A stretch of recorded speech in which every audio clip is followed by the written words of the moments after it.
आपसे जुड़ी हर खबर के लिए सब्सक्राइब कीजिए 3N न्यूज नेटवर्क। गांव में विकास के लिए सरकार द्वारा लाखों रुपए का बजट दिया गया, लेकिन वह विकास केवल कागजों पर ही दिखाई दे रहा है, गांव में नहीं।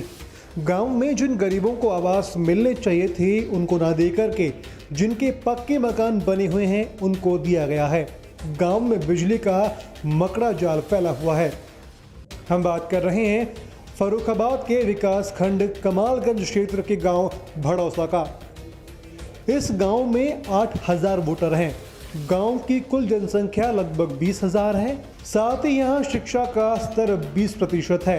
गांव में लगभग 100 लोग ऐसे थे जिनके पास रहने के लिए छत नहीं है, जिसके कारण गांव में पक्षपात की राजनीति चल रही है। गांव में जीविका का मुख्य स्रोत खेती और लघु उद्योग है।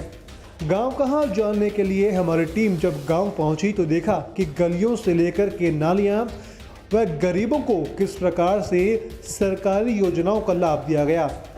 गांव में जिन गरीबों को आवास मिलने चाहिए थे उनको ना देकर के जिनके पक्के मकान बने हुए हैं उनको दे दिए गए और उनको पात्र भी घोषित कर दिया गया। क्या नाम है आपका? अनवरी।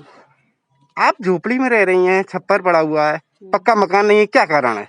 हमारे कुछ का है ही नहीं, साधन भी यही बंडल से गुजारा करते हैं। उठे में बाल बच्चे मतलब खलौते पिलौते चुटकिन थे, कोई इतना साधन है नहीं जो मकान बनाए लेते। उसके बजाय में किसी प्रधान ने हमारी सुनी नहीं है। और प्रधानमंत्री जी और मुख्यमंत्री जी मकान दे रहे हैं, आवास दे रहे हैं, तो किसी ने कुछ नहीं दिया। क्यों दिए नहीं, हमने फिरियाद सबसे अपनी की, हाँ। लेकिन किसी ने हमारी सुनवाई नहीं की।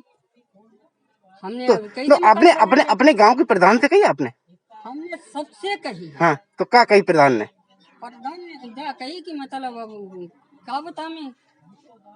नहीं, आपकी कॉलोनी मंजूर हुई थी, कटवा दी, क्या है? अगर कॉलोनी प्रधान से हमने कही थी तो प्रधान हमारी यहाँ दिखता और देता, हमें किसी ने नहीं दी।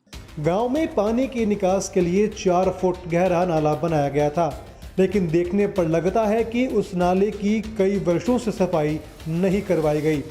वह गांव में जो बच्चों के लिए खेलकूद का मैदान बनाया गया उसके पास ही सड़क में चक्रोड़ है या चक्रोड़ में सड़क है, यह कहना मुश्किल है। वहीं गांव की नालियां टूटी हुई है जिनका पानी गलियों में फैल रहा है, जिससे गंदगी फैलने से बीमारियां पैदा हो रही है। गांव के मजरा सलमापुर से छिबरामऊ जाने वाले मार्ग पर नालियों का पानी भरा हुआ है।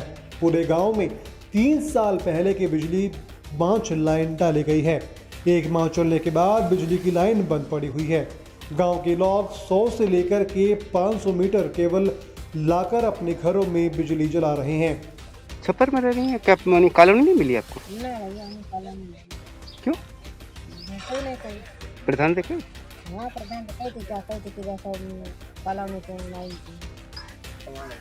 क्या इस झोपड़े में क्यों रह रहे, क्या वजह है? वजह इसलिए कि हमारे पास जमीन नहीं है, ग्राम सभा जगह है ये, इसलिए पूरे गांव ने सहायता दी। जान तो दे ही नहीं रहा भाई। कितनी बार आपने मांग की? कम से कम 12 साल के बगते चले आ रहे, मिली नहीं भाई। तो फिर कैसे तुम रह रहे हो? अब इधर रह रहे, देख लो हाल हमारा। ज़्यादातर घरों में मीटर लगे हुए हैं, लेकिन वह सफ़ेद हाथी साबित हो रहे हैं क्योंकि उनके माध्यम से बिजली का प्रयोग नहीं किया जा रहा। यह ग्राम सभा थाना जहानगंज क्षेत्र की अति संवेदनशील है क्योंकि त्रिस्तरीय चुनाव में इस ग्राम सभा में हर 5 वर्ष में एक बार खून खराबा होता है। गांव के ही रहने वाले बसरुद्दीन का कहना है कि गांव में मुंह देखकर विकास किया गया है, जो पात्र है उनको कोई भी लाभ नहीं दिया गया। गांव में गंदगी का अंबार लगा हुआ है। गांव में सफाई नाम मात्र की नहीं है। गांव में जब नेताओं को वोट लेने होते हैं तो वह फिर से सफेदी का चोला यानी कि हम कहें तो दया का चोला ओढ़ कर के जनता के बीच वोट मांगने के लिए कूद पड़ते हैं। है आपका? मोहम्मद बसरुद्दीन। कौन सा ब्लॉक है, कौन सा? ग्राम भड़ौसा, पोस्ट गरारी, ब्लॉक खंड कमालगंज। गांव में विकास कैसा हुआ? 0%। कैसे? 10 साल में ना तो कोई मकान, ये जो कॉलोनियाँ थी वो भी नहीं मिली किसी को। नाले गटर नहीं साफ हुए। अभी तक शिक्षा के क्षेत्र में हमारा गांव भी पीछे है। रोड बनते हैं उसमें गटर पानी भरा रहता है, निकलने का रास्ता नहीं है। शिक्षा का प्रतिशत कितना होगा आपके गांव का? हमारे यहाँ समथिंग होगा ये 10%। 10%। मैन रोजगार क्या है गांव में? कोई रोजगार नहीं, कृषि है, सब अनएम्प्लॉयमेंट है।